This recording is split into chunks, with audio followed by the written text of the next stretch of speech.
আসসালামু আলাইকুম সুপ্রিয় শিক্ষার্থীরা, আশা করি সকলেই ভালো আছেন। আমিও মহান সৃষ্টিকর্তার কৃপায় অনেক ভালো আছি। পাপেল এডুকেয়ারের পক্ষ থেকে আজকে একটি গুরুত্বপূর্ণ টপিক নিয়ে হাজির হতে পেরে আরো উৎফুল্ল প্রকাশ করছি এই মুহূর্তে। আজকে যে বিষয়টি নিয়ে আমি কথা বলবো আপনাদের সাথে, সেটি কেমিস্ট্রির অনেক গুরুত্বপূর্ণ একটি বিষয়। যে বিষয়টি নিয়ে কথা বলবো সেটি আপনারা অলরেডি বোর্ডে দেখতে পাচ্ছেন।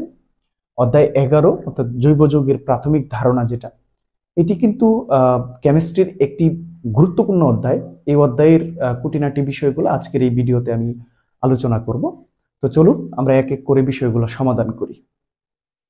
দেখেন, আমরা যেহেতু জৈব যৌগ জৈব যৌগ নিয়ে কথা বলতেছি, সুতরাং আমাদের প্রথমেই যে জিনিসটা জানতে হবে সেটা হচ্ছে জৈব যৌগের সংজ্ঞাটা জানতে হবে। দেখেন, জৈব যৌগের সংজ্ঞাটা খুবই ছোট একটা সংজ্ঞা, একটু খেয়াল করলে আপনারা মুখস্থ করে ফেলতে পারবেন। এখানে দেখেন, কার্বনের সাথে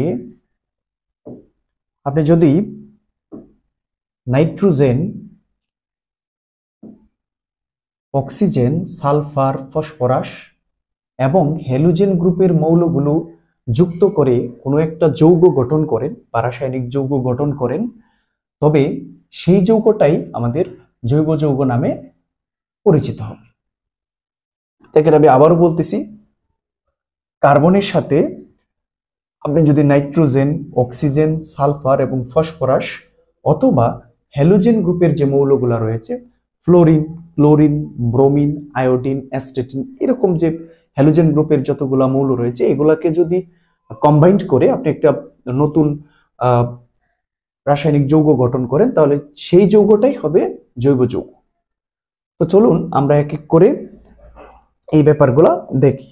দেখেন, এই জৈব যৌগের ব্যাপারটা যদি আমরা উদাহরণ দিয়ে আপনাদেরকে একটু দেখানোর চেষ্টা করি, একটু খেয়াল করেন।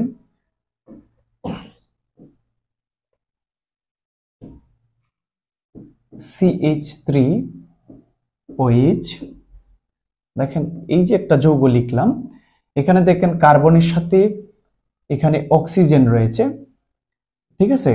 আমরা যদি এরকম আরো উদাহরণ দেখি, ধরেন এরকম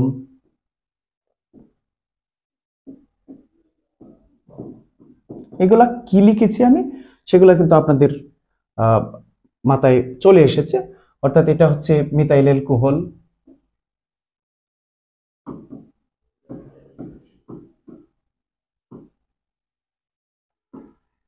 তারপরে এটা হচ্ছে অ্যাসিটিক অ্যাসিড,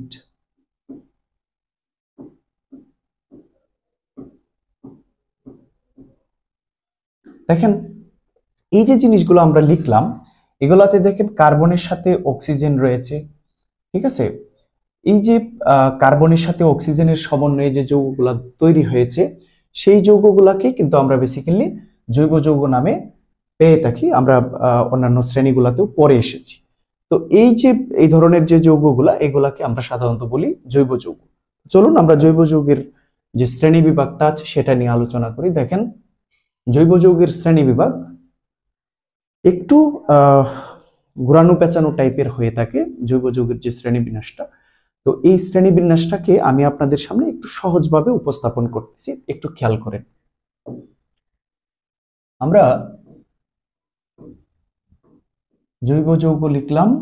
এখন এই জৈব যৌগগুলাকে আমরা প্রাথমিক দিকে দুইটা ভাগে ভাগ করতে পারি। একটা হচ্ছে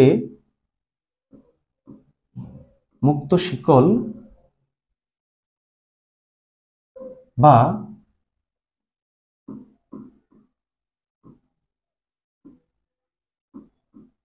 এলিফ্যাটিক জৈব যৌগ। ঠিক আমরা আরেকটা যেটা পাই সেটা হচ্ছে বদ্ধ শিকল বা বলয়াকার জৈব যৌগ। এই দুইটা প্রকার আমরা প্রাথমিক দিকে পেয়ে থাকি। তারপর আমরা যদি এগুলাকে আরেকটু বিশ্লেষণ করি, অর্থাৎ এই মুক্ত শিকল হাইড্রোকার্বনটাকে আবার আমরা দুইটা ভাগে ভাগ করতে পারি। নাম্বার 1,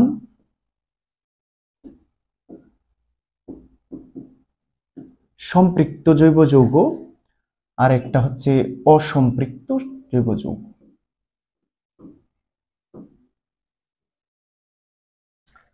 ঠিক এগুলাকে আমরা যদি ভাগ করি একটু, দেখেন সম্পৃক্তটাকে আমরা আরেকটা ভাগে ভাগ করতে পারি, সেটা হচ্ছে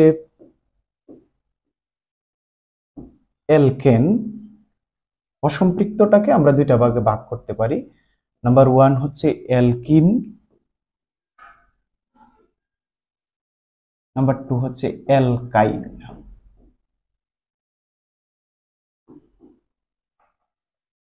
ঠিক বদ্ধ শিকলটাকেও আমরা প্রাথমিক দিকে দুইটা ভাগে ভাগ করতে পারি, নাম্বার 1 হচ্ছে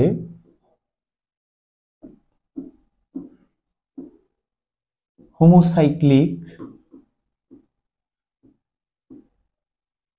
বা সমচাক্রিক জৈব যৌগ, আরেকটা হচ্ছে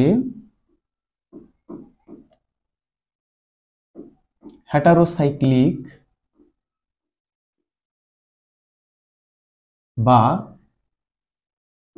বিষমচাক্রিক। দেখেন আপনারা কিন্তু নিচের যেটা অবলিক দিয়ে যেটা আমরা লিখতেছি এটাকে কিন্তু আপনারা মোটেও অবহেলা করবেন না, কেননা এটা জানা থাকলে কিন্তু সংজ্ঞায়ন করার সময় আপনারা খুব দ্রুত সংজ্ঞাটা করতে পারবেন। ব্যাপারটা দেখেন। তারপরে এই হোমোসাইক্লিক যৌগটাকে আবার আমরা দুইটা ভাগে ভাগ করতে পারি, একটা হচ্ছে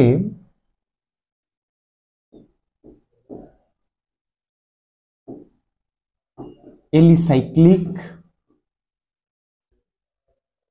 আরেকটা হচ্ছে অ্যারোমেটিক। আমি এটাকে একটু এখানে লিখছি, অ্যারোমেটিক। ঠিক এই হেটারোসাইক্লিকটাকেও আমরা দুইটা ভাগে ভাগ করতে পারি, নাম্বার 1 হচ্ছে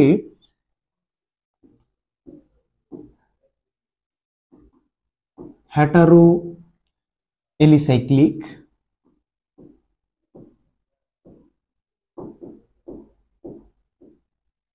নাম্বার 2 যেটা এটা হচ্ছে হেটারো অ্যারোমেটিক। হেটারো অ্যারোমেটিক, ঠিক আছে? আপনারা একটু খেয়াল করবেন, হেটারো অ্যারোমেটিক, অর্থাৎ এখানে যে দুইটা লিখেছি এটির সামনে শুধু হেটারো শব্দটাকে আমরা ইউজ করেছি। তো এই হচ্ছে আমাদের মোটামুটি জৈব যৌগের যে শ্রেণীবিন্যাসটা, সেটা আরো বিস্তর রয়েছে, বাট আমরা মোটামুটি একেবারে অনার্স লেভেল পর্যন্ত যেটুকু আমরা আলোচনায় পেয়ে থাকি, সচরাচর ব্যবহার করে থাকি, সেটুকুই কিন্তু এখানে ইনক্লুড করেছি। এখন দেখেন আমরা এখানে এক এক করে এই ব্যাপারগুলোকে ভেঙে ভেঙে আলোচনা করব নেক্সট। দেখেন তাহলে আমরা ওই দিকে চলে যাচ্ছি। দেখেন মুক্ত শিকল বা এলিফ্যাটিক জৈব যৌগটা কি একটু খেয়াল করেন। মুক্ত শিকল, ঠিক আছে? দেখেন যেখানে শিকলটা মুক্ত অবস্থায় থাকবে, দেখেন আমরা যদি কার্বন দিয়ে যে যৌগগুলো আমরা সচরাচর পেয়ে থাকি সেগুলো যদি ব্যবহার করি, ধরেন আমরা এরকম লিখলাম CH3 একক বন্ধন CH2 একক বন্ধন CH2 একক বন্ধন CH3 লিখলাম, ধরেন এটাকে আমরা কি নামে ডাকবো সেটা আপনাদের আইডিয়ার মধ্যে থাকার কথা, যদি না থাকে আমি একটু লিখে দিচ্ছি। দেখেন আমরা যে অসম্পৃক্ত এবং সম্পৃক্ত জৈব যৌগগুলা পেয়েছি সেগুলোর একটু সাধারণ সংকেতগুলা যদি আমরা লিখি, দেখেন আমরা যদি প্রথমেই অ্যালকেনের সাধারণ সংকেতটা লিখি, অ্যালকেন, অ্যালকেনের সাধারণ সংকেত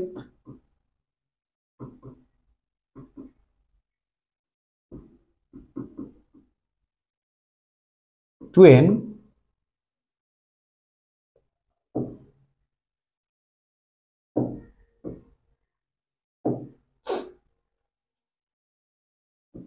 CnH2n+2, এটা হচ্ছে অ্যালকেনের সাধারণ সংকেত। এখন আমরা যদি বাকিগুলা লিখি, দেখেন যদি আমরা অ্যালকিন লিখি তাহলে CnH2n, আর যদি অ্যালকাইন লিখি CnH2n-2। এই সাধারণ সংকেতগুলা থেকে কিন্তু আমরা এই যৌগগুলার নামকরণগুলো করে ফেলতে পারি। যেমন কিভাবে করতে পারি আমি জাস্ট একটা এক্সাম্পল দেখাচ্ছি আপনাদেরকে। দেখেন এখানে কার্বনের সংখ্যা কয়টা, অর্থাৎ C4, তার মানে n এর মান হচ্ছে এখানে 4। এখন আমরা যদি প্রথম সংকেতটার সাথে মিলাই দেখেন, তাহলে h এর যে পরিমাণটা, দেখেন h এর পরিমাণের আগে আর সূত্রের আছে একটা 2 ইনটু এই যে n এর যে মানটা সেটা হচ্ছে 4 প্লাস হচ্ছে 2। তাহলে দেখেন C4H 4 দ্বিগুণে 8 প্লাস 2 অর্থাৎ যোগ 2, তাহলে মোট হয়ে গেছে কত 10। এখানে দেখেন আমাদের কার্বন হচ্ছে 4টা আর হাইড্রোজেন হচ্ছে 3 3 6 আর 4 হচ্ছে 10। তার মানে এটা যে সংকেতটা মিন করছে সেটা হচ্ছে আমাদের কি অ্যালকেন। যেহেতু এটা অ্যালকেনকে মিন করছে, সুতরাং আমরা অ্যালকেনের যে সাধারণ সংকেতের খণ্ডাংশ যেটা রয়েছে, নামের যে খণ্ডাংশটা, অর্থাৎ অ্যালকেন গুলাকে নামকরণ করার ক্ষেত্রে আপনাকে সবসময় ক্যান বা এন ইউজ করতে হবে, এন বা ক্যান। অ্যালকেন, ঠিক আছে, মিথেন, ইথেন, এন বা ক্যান। দেখেন অ্যালকিন যেটা আছে ইন উচ্চারণ করতে হবে আপনাকে শেষে, নামের শেষে। কাইন যেটা রয়েছে আইন উচ্চারণ করতে হবে, তাহলে কিন্তু ব্যাপারগুলো স্পষ্ট হয়ে যাবে আপনার কাছে। তাহলে এখন দেখেন, তাহলে আমরা যদি এটাকে এটা পেয়ে থাকি যেটা অ্যালকেনের সাধারণ সংকেত, তাহলে আমরা যদি নামকরণটা করি, এখন আমরা জানি যে কার্বন সংখ্যাগুলোর উপরে methane, ethane, propane, butane, pentane, hexane, heptane এগুলা নামকরণ আপনারা জানেন।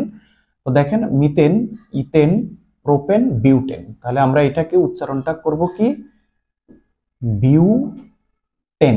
দেখেন এই যে বিউটেন কেন লিখলাম আমরা, কারণ শেষে এন উচ্চারণটা আনলাম, এন, ঠিক আছে, এন, তার মানে বিউটেন। কেন লিখলাম, কারণ এটা অ্যালকেনের সাধারণ সংকেতের সাথে মিলে যায়। এখন আমরা আসি মূল আলোচনাতে। দেখেন মূল আলোচনাটা হচ্ছে আমরা মুক্ত শিকল কেন আমরা এটাকে বলতেছি। একটু খেয়াল করেন, আমরা যদি এটাকে হাইড্রোজেনটাকে হাইড রেখে আমরা যদি গাঠনিক সংকেতটা দেখাই, দেখেন এরকম সি সি, তারপরে হচ্ছে আপনার সি, এই যে দেখেন এই সির সাথে 3টা, 2টা, 2টা, 3টা। এখন দেখেন প্রান্তীয় যে কার্বনগুলো আছে, অর্থাৎ এটা হচ্ছে এক প্রান্তের প্রান্তীয় কার্বন। প্রান্তীয় কার্বন, প্রান্ত মানে আমরা বুঝি শেষ যে জায়গাটা, এটা হচ্ছে আরেকটা প্রান্তীয় কার্বন, প্রান্তীয় কার্বন, ঠিক আছে। এখন দেখেন এই প্রান্তীয় কার্বন দুইটার মধ্যে কিন্তু পরস্পরের সাথে কোনো সম্পৃক্ততা নেই, অর্থাৎ এরা মানে একে অপরের সাথে কোনো সম্পৃক্ততা নেই। অর্থাৎ প্রান্তীয় কার্বনগুলা যদি একে অপরের সাথে সম্পৃক্ত না থাকে বা মুক্ত অবস্থায় বিদ্যমান থাকে, তাহলে সেটাকে আমরা বলবো মুক্ত শিকল। অর্থাৎ আমি যদি একটু দৈনন্দিন জীবনের উদাহরণ দিয়ে আপনাদেরকে দেখাই, ধরেন আপনি একটা চেইন বানালেন, হ্যাঁ, এরকম একটা চেইন বানালেন, এইখানে একটা এস দিলেন আর এখানে একটা হুক লাগালেন, হ্যাঁ, ধরেন এরকম একটা হুক লাগালেন। এখন দেখেন এই চেইনটাকে যদি আপনি খোলা অবস্থায় রাখেন, তাহলে এটা হচ্ছে মুক্ত শিকল, শিকলটা মুক্ত অবস্থায় রয়েছে। বাট আপনাকে যদি বলা হয় যেটা গলার মধ্যে ঢুকিয়ে এখন গলাটাকে বন্ধ করে দেন বা বদ্ধ করে দেন, তাহলে কি হবে দেখেন এরকম, এটার স্ট্রাকচারটা হবে এরকম,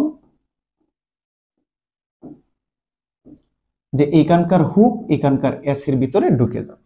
এই যে স্ট্রাকচারটা হয়ে গেল, দেখেন এটা কিন্তু আপনার গলাকে বদ্ধ করে দিয়েছে, ঠিক আছে। তার মানে এটা বদ্ধ শিকল, কিন্তু এখানে দেখেন এস আর হুকের মধ্যে কোনো রকম মিল নেই, অর্থাৎ পরস্পরের সংযোগ নেই। যেহেতু সংযোগ নেই, সুতরাং এটাই হচ্ছে কি আমাদের মুক্ত শিকল হাইড্রোকার্বন বা মুক্ত শিকল জৈব যৌগগুলো। আর মুক্ত শিকল জৈব যৌগগুলোকে সাধারণত এলিফেটিক বলা হয়, চর্বিজাত জৈব যৌগ বলা হয়। তাহলে আমি আশা করি আপনারা এই ব্যাপারটা বুঝতে পেরেছেন। এখন যতগুলা যৌগই আপনারা এইভাবে লিখেন না কেন, সবগুলাই কিন্তু একই রকম ক্রাইটেরিয়ারই হবে, ঠিক আছে। তো চলুন আমরা এক এক করে বাকি বিষয়গুলো দেখি। দেখেন আপনারা যারা এই অধ্যায়টা ভালো করতে চান, তাদের এই যে সংকেতগুলো এগুলাকে একটু ভালো করে সেট করবেন মাথায়, এখনই আপনারা চাইলে একটু সেট করে ফেলতে পারেন। আর এগুলা দিয়ে আমাদের আজকের ম্যাক্সিমাম কাজগুলো আমরা করব। তো চলুন আমরা পরবর্তী ব্যাপারটা দেখি। দেখেন মুক্ত শিকল জৈব যৌগটাকে দুইটা ভাগে ভাগ করেছিলাম আমরা।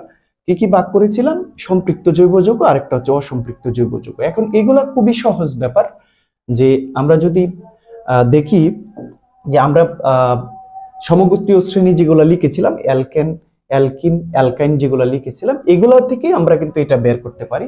অর্থাৎ দেখেন আমরা যদি এটা বলি যে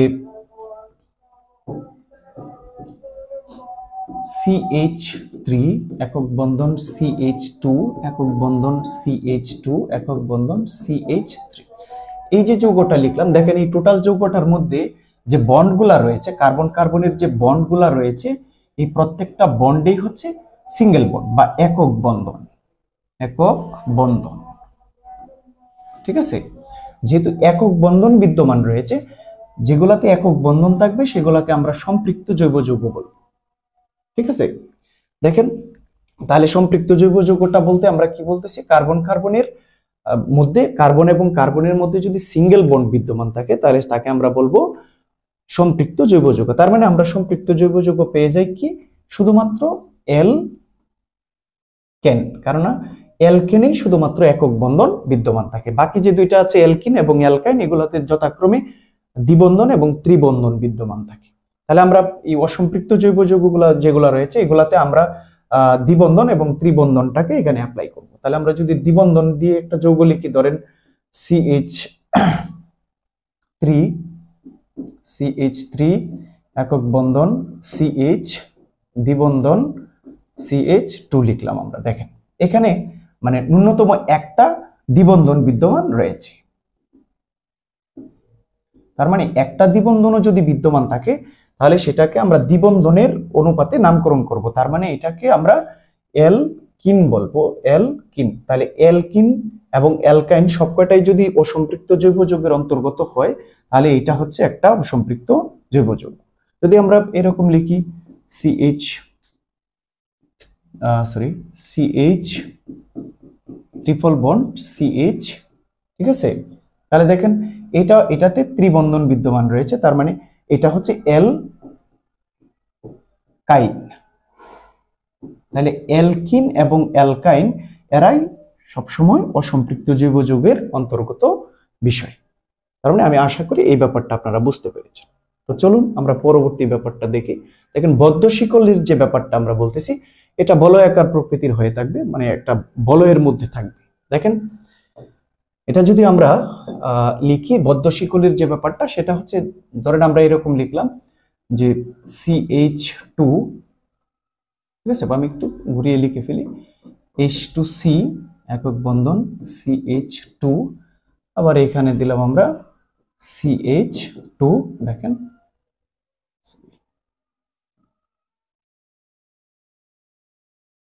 ঠিক আছে। দেখেন এখন এই যে প্রত্যেকটার কার্বন, দেখেন এই যে এখানে যে কার্বনের যে আমরা গঠনটা লিখেছি, দেখেন এই কার্বনের গঠনটাতে দেখেন একটা কার্বনের এক প্রান্ত অন্য একটা কার্বনের এক প্রান্তের সাথে যুক্ত। তার মানে এরা প্রত্যেকের সাথে রিলেটেড। তার মানে এরকম যেগুলা থাকবে, যে কার্বনগুলা পরস্পরের সাথে কি থাকবে, রিলেটেড থাকবে, অর্থাৎ এক প্রান্ত অন্য একটা কার্বনের প্রথম প্রান্তের সাথে, অন্য একটা কার্বনের দ্বিতীয় প্রান্ত অন্য একটা কার্বনের প্রথম প্রান্তের সাথে যুক্ত থাকবে, সেই যৌগগুলোকে আমরা বলে থাকি সাধারণত বদ্ধ শিকল বা বলয়াকার জৈব যৌগ। তো এখন এখানে এই বলয়াকারের মধ্যে কিছু আছে 3, 4, 5 কার্বন বিশিষ্ট, কিছু একটু বেশি প্রকৃতির হয়, যেমন আমরা বেনজিন জাতক যেগুলো রয়েছে এগুলাও কিন্তু আমরা এখানে দেখতে পাই। দেখেন এই যে বেনজিন জাতক, এখানে দেখেন কার্বনের যে পরিমাণটা আছে এখানে, তার মানে এখানে প্রত্যেকটার সাথে যদি একটা করে H বিদ্যমান থাকে তাহলে এর যে গাঠনিক সংকেতটা এরকম হবে, এবং আণবিক সংকেতটা যদি আমরা লিখি তাহলে C6H6। দেখেন 6 বা তার অধিক কার্বন বিশিষ্ট কিছু হয়ে থাকে। তাহলে এই যে এরকম চক্রাকারে যে বিষয়গুলো থাকবে এগুলাকে আমরা বলবো বদ্ধ শিকল বা বলয়াকার জৈব যৌগ। আমি আশা করি আপনারা ব্যাপারটা বুঝতে পেরেছেন।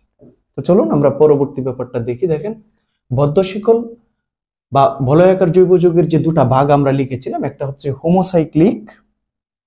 হোমোসাইক্লিক যৌগ বা সমচাক্রিক, আর একটা হচ্ছে হেটারোসাইক্লিক বা বিষমচাক্রিক। এখন আসি আমরা, দেখেন আপনারা এই অংশটাকে কিন্তু একটু গুরুত্ব দিবেন বেশি, কেননা এটাতে আপনারা সহজে বুঝতে পারবেন। দেখেন কিভাবে বোঝা যায়। এই যে সমচাক্রিক বলতে আমরা কোনগুলাকে বুঝি, দেখেন আমরা একটু আগে যেটা লিখেছিলাম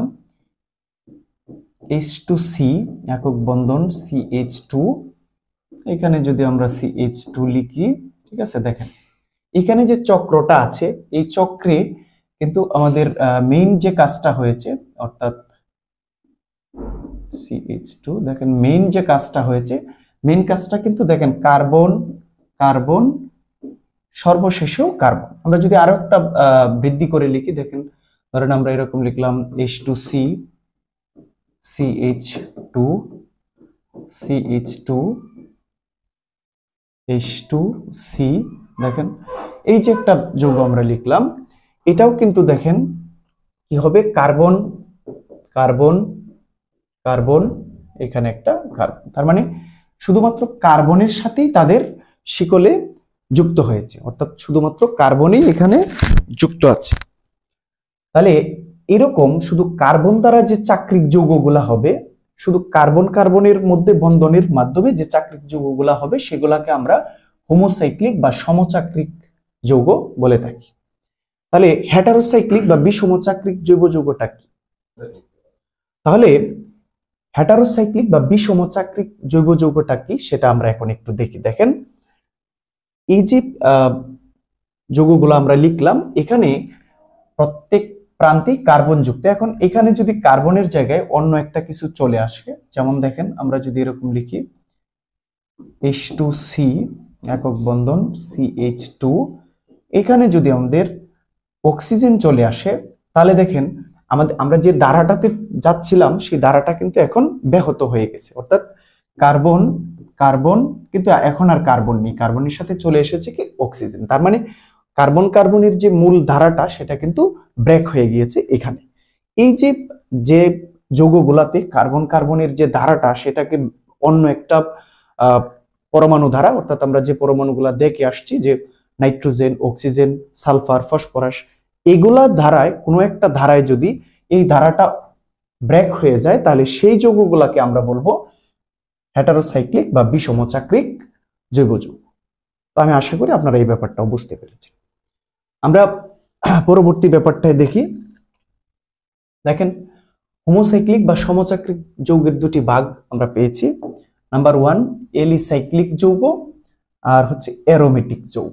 দেখেন এলিসাইক্লিক এবং অ্যারোমেটিকের যে ব্যাপারটা সেটা হচ্ছে এরকম যে যেগুলোতে আমি একটু সংজ্ঞাটা লিখে দিচ্ছি আপনাদের। দেখেন আমি একেবারে বোঝার মতো সংজ্ঞাটা লিখে দিচ্ছি, আপনারা এটাকে একটু মাথায় সেট করে নেবেন।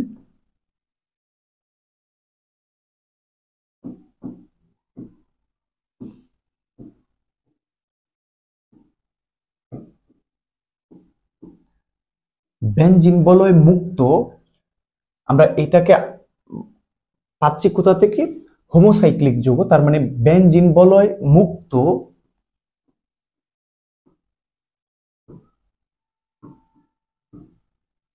হোমোসাইক্লিক জৈব যৌগগুলোকে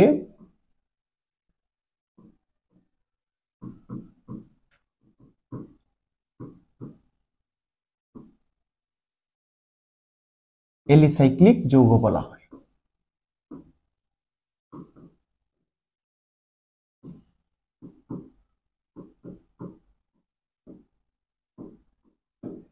দেখেন এখন বেনজিন বলয় মুক্ত ব্যাপারটা কি? দেখেন বেনজিন বলয় যেটা, এটা হয় এরকম, অর্থাৎ 6 কার্বন বিশিষ্ট একটা বলয়।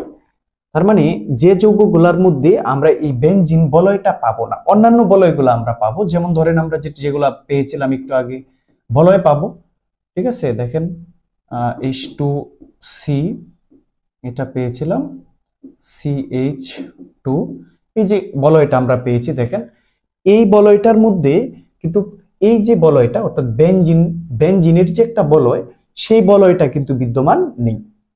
আমরা এছাড়াও একটা লিখেছিলাম যে H2C CH2 CH2 H2C, দেখেন এই যে বলয়টা লিখেছিলাম আমরা, এখানেও কিন্তু দেখেন বেনজিন বা বেনজিন জাত বলয়টা কিন্তু এখানে নেই। তার মানে এই বেনজিন বলয় মুক্ত যে চাক্রিক যৌগগুলা হবে, সেই যৌগগুলাকে আমরা সাধারণত এলিসাইক্লিক যৌগ বলে থাকি।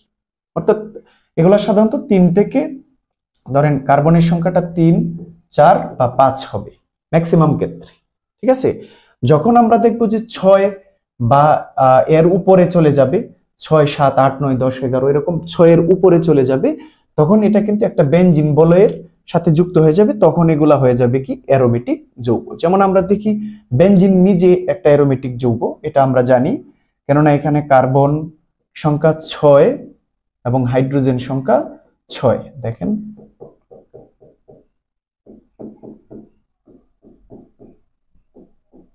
দেখেন এই যে এটা লিখলাম আমরা C6H6, এটা কিন্তু একটা অ্যারোমেটিক যৌগ এবং এটা হোমোসাইক্লিকের অন্তর্গত একটা অ্যারোমেটিক যৌগ। এখন আমরা যদি এখানে এরকম দেখি যে ধরেন একটা বেনজিন বলয় রয়েছে, বাট বেনজিন বলয়ে আপনার এখানে কার্বন, এখানে কার্বন, এখানে কার্বন, এখানে কার্বন, এখানে কার্বন, সবার সাথে হাইড্রোজেন বিদ্যমান রয়েছে, ঠিক আছে। আবার এইখানে দেখা গেল কি যে একটা OH মূলক বিদ্যমান, ঠিক আছে। তাহলে এটা একটা বেনজিন বলয় দিয়ে তৈরি হয়েছে এবং এটার নাম আমরা জানি যে এটা হয় ফেনল। ফেনল দেখেন বেনজিন বলয়ে বিদ্যমান থাকার পরে চাকরিক যৌগ হয়েছে এবং একটা নতুন নাম ধারণ করেছে ফেনল। তার মানে এটাকে আমরা বলতে পারি এটাও হচ্ছে এক ধরনের অ্যারোমেটিক যৌগ। আমি আশা করি আপনারা এই ব্যাপারগুলো বুঝতে পেরেছেন। যেমন এই ধরনের আরো যৌগ আছে, ন্যাপথালিন আছে, হ্যাঁ, আরো বিভিন্ন ধরনের রাসায়নিক যৌগগুলো রয়েছে, এগুলো অ্যারোমেটিক যৌগের অন্তর্ভুক্ত হয়। কেন?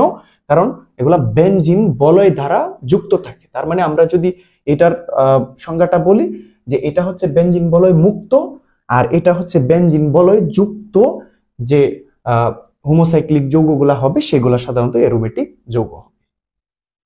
আবার এটার একটা আবিধানিক অর্থ আছে, সেটা হচ্ছে এরোমা, অর্থাৎ সুগন্ধ দ্রব্যাদি, সুগন্ধজাত যে দ্রব্যাদিগুলো সেগুলো সাধারণত অ্যারোমেটিক যৌগ হয়ে থাকে। তো চলুন আমরা পরবর্তী ব্যাপারটা দেখি।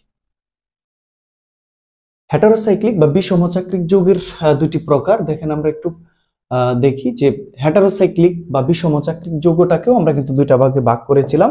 একটা হচ্ছে হেটারো এলিসাইক্লিক আর একটা হচ্ছে হেটারো এরোমেটিক, ঠিক আছে।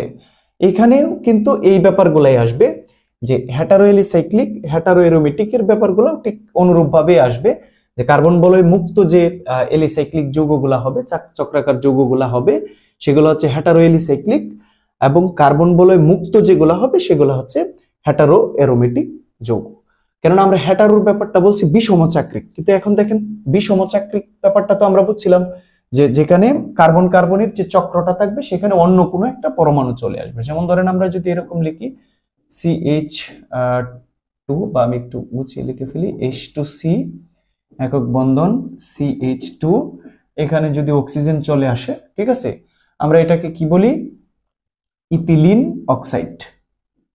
Ethylene oxide. দেখেন এই যে ইথিলিন অক্সাইড হলো, এই ইথিলিন অক্সাইডটা চক্রাকার যৌগ হয়েছে, কিন্তু দেখেন এখানে কিন্তু এই চক্রটাকে ব্রেক করেছে একটা অক্সিজেন। এই জন্য এটাকে আমরা বলতে পারি কি যেটা হচ্ছে হেটারোসাইক্লিক। অর্থাৎ কেন হেটারো? হেটারো হওয়ার কারণ হচ্ছে যেটা বিষমচাক্রিক হয়ে গেছে।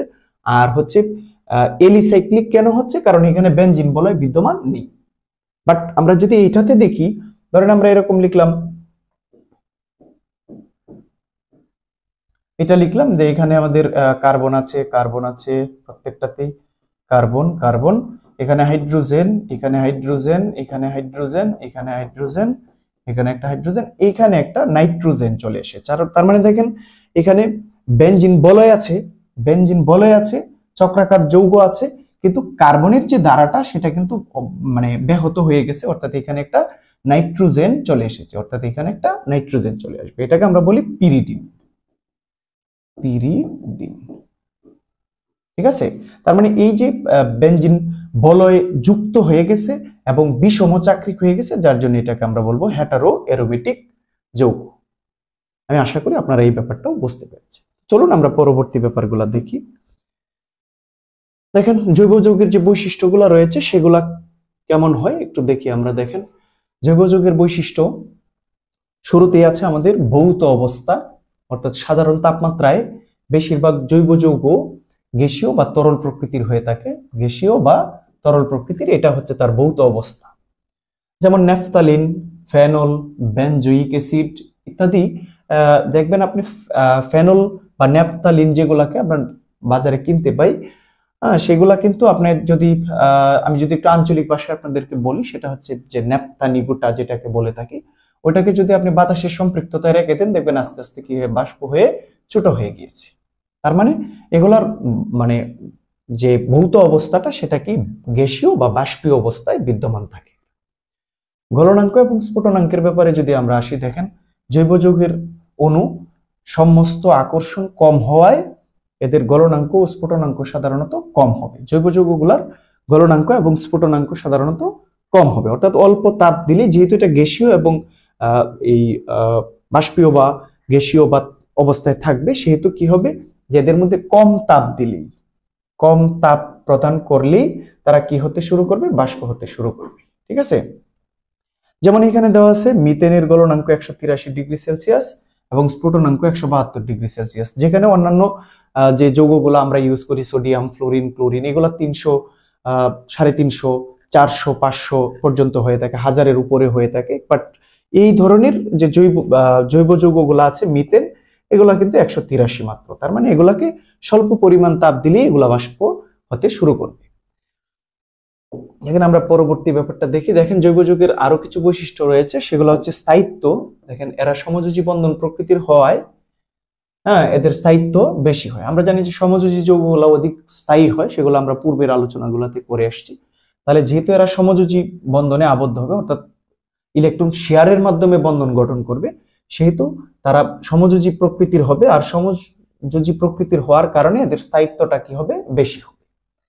তড়িৎ পরিবাহিতার যে ব্যাপারটা রয়েছে সেটা হচ্ছে এরা সমযোজী প্রকৃতির হওয়ায় তড়িৎ পরিবাহিতা হতে পারে না, অর্থাৎ তড়িৎ পরিবহন করতে পারবে না, কারণ আমরা জানি সমযোজী যৌগগুলা তড়িৎ পরিবহনে অক্ষম হয়, আর আয়নিক যৌগগুলা সাধারণত তড়িৎ পরিবহন করতে পারে।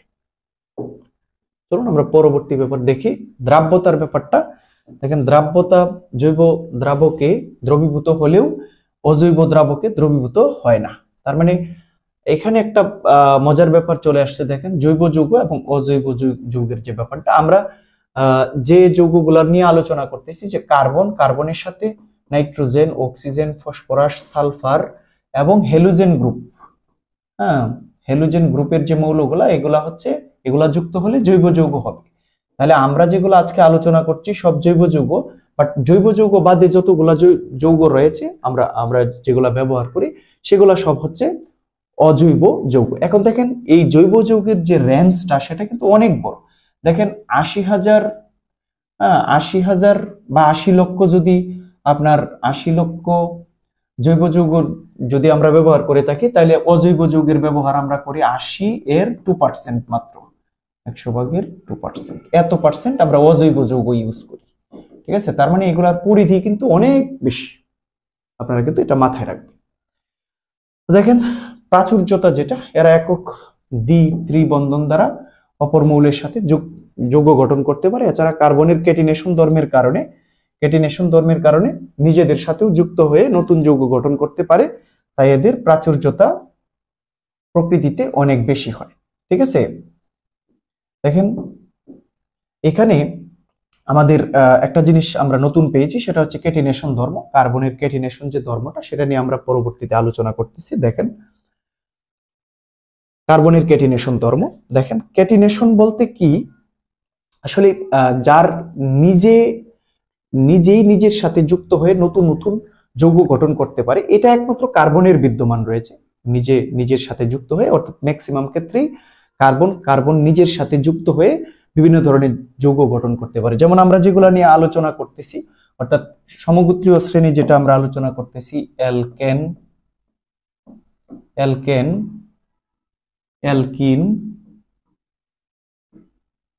অ্যালকাইন, এই যে সব কয়টা আলোচনা করতেছি, এগুলাতে যদি আমরা বলি, যেমন এখানে কার্বন, দেখেন আমরা যদি স্ট্রাকচার গুলা অঙ্কন করি, যেমন একটা এখানে আমরা লিখলাম অ্যালকেন, অ্যালকেন যদি আমরা লিখি CH3 CH2 একক বন্ধন CH2 একক বন্ধন CH3, আমরা এই যে যৌগটা লিখলাম, দেখেন এখানে কার্বনই কিন্তু কার্বনের সাথে বন্ধনগুলা গঠন করেছে, যদিও আমরা এখানে হাইড্রোজেনকে দেখতে পাচ্ছি, কিন্তু দেখেন প্রত্যেকটা কার্বন একে অপরের সাথে একটা বন্ড ক্রিয়েট করেছে। তার মানে কার্বন একে অপরের সাথে নির্দিষ্ট সংখ্যায় যুক্ত হয়ে, এখানে দেখেন এখানে হয়তো যে যৌগটা গঠন করেছে সেটা হচ্ছে বিউটেন, হ্যাঁ, আমরা যদি এখান থেকে একটু কমিয়ে দিই তাহলে তৈরি করে ফেলবে। যেমন অ্যালকিন, যদি অ্যালকিনে নিয়ে আসি আমরা এটাকে, যেমন ধরেন আমরা যদি এরকম লিখি CH3 একক বন্ধন CH2 দ্বিবন্ধন CH3 লিখি, দেখেন সংকেতটা কি ঠিক আছে কিনা একটু দেখেন, CnH2n। হ্যাঁ, তাহলে কার্বনের সংখ্যা হচ্ছে 3 প্লাস H2, অর্থাৎ H2 ইন্টু 3, তার মানে 6। তাহলে আমাদের এখান থেকে একটা কমাতে হবে। হ্যাঁ, দেখেন এই যে এটা আমরা লিখলাম, দেখেন CH3 C দ্বিবন্ধন CH3, তাহলে আমাদের কার্বন হচ্ছে 3টি, ঠিক আছে, আর হাইড্রোজেন হচ্ছে 3 এবং 3 6টি। তাহলে দেখেন এখানে এই যে এটা যখন আমরা লিখলাম তখন মিথেন, ইথেন, প্রোপেন, তখন এটা হয়ে গেল কি প্রোপেন। তার মানে দেখেন এখানে আগে কার্বন 4টা ছিল, বিউটেন ছিল, এখন কার্বন 3টা হয়ে গেছে আর একটা নতুন যৌগ গঠন করে ফেলছে। তার মানে এরকম কার্বনগুলা তাদের নিজেদের সংখ্যাটাকে বৃদ্ধি বা হ্রাস করার মাধ্যমে একে অপরের সাথে যুক্ত হয়ে ভিন্ন ভিন্ন যৌগ গঠন করার সক্ষমতা তাদের রয়েছে কার্বনের। এই জন্যই এই যে সক্ষমতাটা রয়েছে, এই সক্ষমতাটাকেই তার কেটিনেশন ধর্ম বলা হয়। অর্থাৎ কার্বনের কেটিনেশন ধর্ম মানে হচ্ছে কার্বন নিজেদের সাথে পরস্পরের সাথে যুক্ত হয়ে, অর্থাৎ নিজেরা নিজেদের সাথে যুক্ত হয়ে যেহেতু নতুন নতুন যৌগ গঠন করতে পারে, সুতরাং কার্বনের মধ্যে কেটিনেশন ধর্ম বিদ্যমান রয়েছে। আমি আশা করি আপনারা ব্যাপারটা বুঝতে পেরেছেন। চলুন আমরা পরবর্তী ব্যাপারটা দেখি। যেখানে সমগোত্রীয় শ্রেণীর ব্যাপারটা একটু আলোচনা আমরা অলরেডি করে ফেলছি, বাট এখন আমি একটু উদাহরণ দিয়ে আপনাদেরকে দেখাবো। দেখেন এর একটি সাধারণ সংকেত থাকে, অর্থাৎ এই বৈশিষ্ট্যগুলো থেকে আমরা সমগোত্রীয় শ্রেণীর সংজ্ঞাটা লিখব। দেখেন এর একটি সাধারণ সংকেত থাকে, অর্থাৎ যেভাবে আমরা লিখি তাদের একটা সাধারণ সংকেত থাকে। যেমন আমরা যেগুলো লিখেছি একটু আগে, CnH2n প্লাস 2, অথবা CnH2n মাইনাস 2। দেখেন একটা সাধারণ সংকেত সবগুলোতে রয়েছে। নির্দিষ্ট কার্যকরী মূলক থাকবে একটা, এখানে যে কোনো একটা মূলক বিদ্যমান থাকবে, ঠিক আছে, একটা নির্দিষ্ট কার্যকরী মূলক। যেমন আমরা কার্যকরী মূলক কোনগুলা সেগুলো আমরা জানি। ধরেন অ্যালকোহল মূলক আমরা লিখতে পারি, অ্যালডিহাইড মূলক লিখতে পারি, কিটোন মূলক লিখতে পারি, যে এরকম, ঠিক আছে। এগুলা মূলত কি, যে একটা নির্দিষ্ট কার্যকরী মূলক এই যৌগগুলোর সাথে যুক্ত থাকবে। মিথিলিন মূলকের পার্থক্য থাকবে। মিথিলিন মূলক আমরা জানি CH2, ঠিক আছে, এই যে মূলকটার পার্থক্য থাকবে, একটা যৌগ থেকে আরেকটা যৌগতে গেলে এইটুকু ডিস্টেন্স থাকবে, তারপরে একই রাসায়নিক বিক্রিয়া দেয়। দেখেন আমরা যদি এরকম একটা লিখি, দেখেন CH3 এর সাথে আমরা OH কে দিলাম, তার মানে এটা হচ্ছে কি আমাদের মিথানল বা মিথাইল অ্যালকোহল আমরা বলতে পারি। ধরেন আমরা এটা মিথাইল অ্যালকোহল বলতে পারি। দেখেন আমরা যদি এখানে ওই যে CH3, এখানে যদি আমরা একটা CH2 মূলকের পার্থক্য করি, ঠিক আছে, একটা CH3 মূলক এখানে বৃদ্ধি করি শুধুমাত্র, তাহলে দেখেন CH2 একক বন্ধন OH, তার মানে এটা থেকে এটার মধ্যে আসলে শুধুমাত্র ডিস্টেন্স হবে CH2 মূলকের একটা। দেখেন এখানে CH2 ছিল না, এখানে একটা আসছে, তার মানে এটা ডিস্টেন্স হচ্ছে একটা মূলক। তাহলে এটাকে আমরা কি নাম করতে পারি, মিথেন, ইথেন, তাহলে ইথাইল অ্যালকোহল। আবার সাধারণ মূলকটা কিন্তু দেখেন এখানেও একটা সাধারণ মূলক রয়েছে, এখানে একটা সাধারণ মূলক রয়েছে। আমরা যদি এখানে আরেকটা ডিস্টেন্স করি, দেখেন ধরেন এখানে আরেকটা CH2 মূলকের ডিস্টেন্স করি, তাহলে আমরা এখানে C লিখি, হ্যাঁ, তারপরে আমরা যদি একটু বাড়াই এটাকে, তাহলে CH2n, দেখেন আমরা এরকম নেই CH, আচ্ছা আগে একটু নিয়ে আমরা দেখি CH3। দেখেন এখন এখানে আমাদের পার্থক্যটা কি হচ্ছে, এখানে দেখেন কার্বন 2টা, হাইড্রোজেন 5টা, হ্যাঁ এটার মধ্যে। আবার আমরা যদি টোটালটা কাউন্ট করি 5 C2H5, তাহলে আমরা যদি আর 2টা বাড়াই তাহলে 7 হবে, তাহলে 3 আর 3 হচ্ছে কত, 6, আর এখানে 1 7, তার মানে এখানে আমাদের C3 আর হচ্ছে H কত 7, তার মানে এখানে দেখেন 5 আর এই যে 7, তার মানে একটা CH2 মূলকের ডিস্টেন্স হয়েছে এখানে। এখানে ওই যে 2টা ছিল, এখানে একটা বেড়ে গেছে, আর হাইড্রোজেন 5টা ছিল, এখানে 7টা হয়ে গেছে, তার মানে একটা CH2 মূলকের বৃদ্ধি পেয়েছে। এখন এখানে যদি OH মূলক দেন আপনি, তাহলে মিথেন, ইথেন, প্রোপেন, তাহলে প্রোপানল বলতে পারি এটাকে, প্রোপানল বা প্রোপাইল অ্যালকোহলও বলা যায়। তার মানে এই যে দেখেন এই যে বিষয়টা, এই বিষয়টাকে আমরা কিন্তু বলতে পারি যে এরা হচ্ছে সমগোত্রীয় শ্রেণী, যাদের মধ্যে একটি সাধারণ সংকেত থাকবে, নির্দিষ্ট একটি কার্যকরী মূলক থাকবে, মিথিলিন মূলকের পার্থক্য থাকবে, আর একই রাসায়নিক বিক্রিয়া দিবে। ঠিক আছে, এই বিষয়গুলা, এই শর্তগুলা যে যে শ্রেণীর মধ্যে থাকবে সেই শ্রেণীকে আমরা বলবো সমগোত্রীয় শ্রেণী। আমি আশা করি আপনারা এই ব্যাপারটাও বুঝতে পেরেছেন। তো এই হচ্ছে আমাদের এই অধ্যায়ের যে মূল বিষয়গুলো ছিল সেগুলো নিয়ে আলোচনা করেছি। আমরা জাস্ট একটু জৈব যৌগের কার্যকরী মূলকের কিছু নাম এখন আমরা দেখব। দেখেন, হাইড্রোকার্বন একটা কার্যকরী মূলক, এটাকে আমরা বিভিন্নভাবে প্রকাশ করতে পারি। এখানে এরকম লিখতে পারি, অথবা আমরা CH সি দ্বিবন্ধন সি এরকম আঙ্গিকেও লিখতে পারি। ঠিক আছে, এই যে এগুলো আমরা লিখছি, এগুলো হচ্ছে হাইড্রোকার্বন মূলক। কার্বনগুলা যখন এভাবে থাকবে তখন এগুলাকে আমরা বলবো কি, যেগুলো হচ্ছে হাইড্রোকার্বন মূলক। অ্যালকোহল মূলক একটু আগে আমরা দেখলাম OH মাইনাস। অ্যালডিহাইড মূলক যেটা রয়েছে সেটা হচ্ছে একক বন্ধন CHO। কিটোন মূলক যেটা সেটা হচ্ছে C। কার্বক্সিলিক অ্যাসিড মূলক যেটা এটা হচ্ছে COOH। অ্যামিন মূলক যেটা সেটা হচ্ছে NH2। অ্যামাইড মূলক যেটা, অ্যামাইড মূলকটা হচ্ছে এরকম CONH2। তারপরে ইথার মূলক রয়েছে, এটা হচ্ছে অক্সিজেন মাইনাস, একক বন্ধন অক্সিজেন একক বন্ধন। মিথাইল মূলক যেটা, এটাকে তো আমরা চিনি CH3 যেটা, এটাকে বলা হয় মিথাইল মূলক। ঠিক আরো একটা রয়েছে আমাদের, সেটা হচ্ছে যে অ্যাস্টার মূলক। এই অ্যাস্টার মূলকটা হচ্ছে এরকম RCOOR। ঠিক আছে, এই যে এগুলো লিখলাম আমরা, এই বিষয়গুলাই হচ্ছে আমাদের কি বিভিন্ন ধরনের কার্যকরী মূলক, এগুলারই আমরা সচরাচর ইউজ করে থাকি। ঠিক আছে, আপনারা এগুলো একটু মুখস্থ করে ফেলবেন। ঠিক আছে, তো আমি আশা করি আপনারা এই অধ্যায়ের যে মৌলিক বিষয়গুলো ছিল এগুলো আমি আপনাদের সাথে আলোচনা করেছি। তো পরবর্তীতে আরো একটি ক্লাস নিয়ে আমি আপনাদের সামনে হাজির হয়ে যাব। Thanks a lot for watching.